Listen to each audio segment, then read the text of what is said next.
On en parle avec deux passionnés, Gérard Holz, journaliste sportif, visage familier de la télévision publique française. Oh, 44 ans, vous savez. 44 ans, ça fait quand même pas mal d'années. Et Julien Holz, votre fils, pour ce livre que vous avez co-signé, Légende du rugby, 200 ans d'histoire, on le voit ici à l'écran. Et quelle nation, Gérard Holz, en ce 10e mondial, soulèvera le 28 octobre prochain le trophée William Webb Ellis? Parce que c'est lui le créateur du rugby, c'est le nom du trophée aujourd'hui et c'est la première histoire de votre livre. Quand on a commencé à écrire le livre, Julien s'est penché sur l'affaire parce que c'est un sport collectif. Hein. Les livres comme ça, c'est exactement comme le rugby. Et il découvre que William Webb Ellis est le créateur du rugby. Ce qui est drôle, c'est que c'est une sorte de cold case, c'est-à-dire qu'ils ont mené l'enquête dans les années 1890 et c'est justement c'est le collège de rugby et c'est la fédération anglaise de rugby qui ont diligenté des enquêteurs pour certifier que c'était bien à l'école de rugby sur le Big Side, le terrain de football. Rugby à la base étant le nom d'une ville, on est d'accord. Oui, oui. À 300 km au nord de Londres. Et donc, ils ont certifié par des preuves, des écrits, des journalistes, que c'était bien William Webb Ellis qui, lors d'une partie de foot avec ses copains collégiens, avait pris le ballon à la main pour l'emmener derrière la ligne d'en but. Le ballon rond, qui à l'époque était rond. Et donc, à la fin de cette partie de football au départ, donc il prend le ballon, lui, et puis il dit « ça va pas bien, je le tiens pas bien ». Il va voir le cordonnier du coin, qui s'appelle William Gilbert, et en lui disant tu peux pas nous faire, tu nous fais déjà des belles chaussures et tu peux pas nous faire un ballon spécial pour qu'on le porte plus facilement. Il a dit d'accord.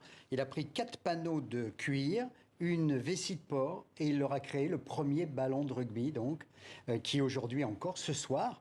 On va jouer avec un William Gilbert, avec le même nom, parce qu'il a continué et c'était un succès. Deux choses encore pour compléter l'histoire du ballon, c'est que on est passé d'une vessie de porc à une vessie en caoutchouc avec l'évolution de la vulcanisation. Pourquoi ? Parce que la femme de Lyndon, qui était un autre cordonnier de rugby, elle est morte d'une pneumonie parce qu'elle gonflait la vessie de porc à la bouche. Ah oui, ça pour le coup, c'est...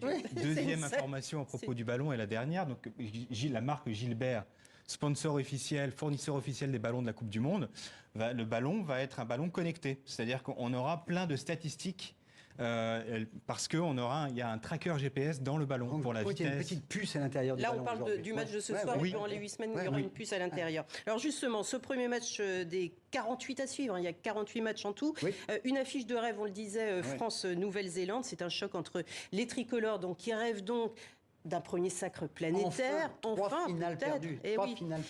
Et les triples champions du monde qui, eux, ont été marqués quand même par un très lourd échec lors des matchs face à l'Afrique du Sud. Mais ils ont joué à 14 pendant 3/4 du match. Et ça, il faut s'en souvenir aussi. Je suis sûr qu'il va y avoir une réaction ce soir de la part des All Blacks, qui est une grande... Fabien Galtier l'a dit, c'est l'une, sinon la plus grande équipe du monde, les All Blacks. Même si aujourd'hui, c'est l'Irlande qui est en tête du classement mondial, l'Afrique du Sud. Les All Blacks, c'est terrible. C'est terrible. On ne pouvait pas avoir pire adversaire en premier match, ou au contraire, ça galvanise... Ils ont été numéro 1 mondial, les All Blacks, sur 18 années. Ils ont été 15 ans numéro 1 mondial au 21e siècle. Mais justement, est-ce que durant cette Coupe du Monde, vous avez l'impression que c'est vraiment une Coupe du Monde ou c'est une coupe entre deux hémisphères? Il n'y a que l'Angleterre qui a réussi dans l'hémisphère nord à l'emporter en 2003. Sinon, ce ne sont que des nations de l'hémisphère sud. Oui, avec des révélations quand même. La dernière Coupe du Monde, par exemple, le Japon, qui organisait, mais qui avait vraiment énormément travaillé sur l'entraînement, sont allés en quart de finale quand même. Là, on va avoir l'Écosse, qui va sans doute être une des révélations, ainsi que les Fidji, qui ont battu l'Angleterre quand même dans les matchs de préparation. Il peut y avoir des rebondissements, mais c'est vrai que c'est un peu ça. Il y a un monopole. Ça reste quand même un combat entre deux hémisphères. L'hémisphère sud contre le reste du monde. Alors moi j'étais surprise, mais en même temps je ne suis loin d'être une spécialiste du rugby, de découvrir la Roumanie, la Géorgie, le Portugal, la Namibie. Je me suis posé la question, pourquoi la Namibie par exemple n'est jamais parvenue à franchir le cap du premier tour alors que c'est le pays voisin de l'Afrique du Sud? Qu'est-ce qui peut faire la différence entre deux nations? Tous les grands joueurs de Namibie vont jouer en Afrique du Sud. C'est la raison. Donc le championnat est moins important, donc ils ont moins d'expérience et ils se font battre par l'Afrique du Sud. On va revenir au livre, il nous reste 1 minute, Julien Holz, ça va être rapide. C'est le 12e livre que vous écrivez ensemble, il y a d'autres sports qui vous ont passionné également et récemment le Mans, les 24 heures du Mans.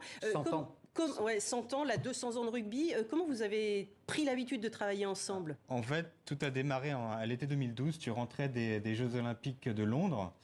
Et l'éditeur de sa biographie lui a proposé de faire le livre événement pour la 100e édition du Tour de France.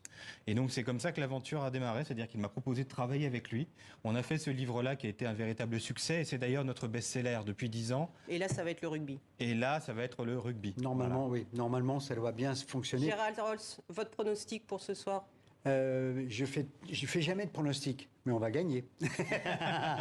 Merci Bon, beaucoup. ça va être difficile, ça va être très difficile. Le match va être très spectaculaire et je pense qu'on va avoir le record absolu des téléspectateurs. Pour l'instant, c'est entre 18 millions et demi, 19 millions. Je pense qu'on va l'exploser ce soir.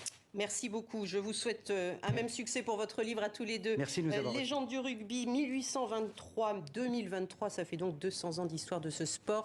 À la fête dès ce soir et pour les 8 prochaines semaines. Merci d'avoir suivi ce journal et très bonne suite de programme à toutes et à tous.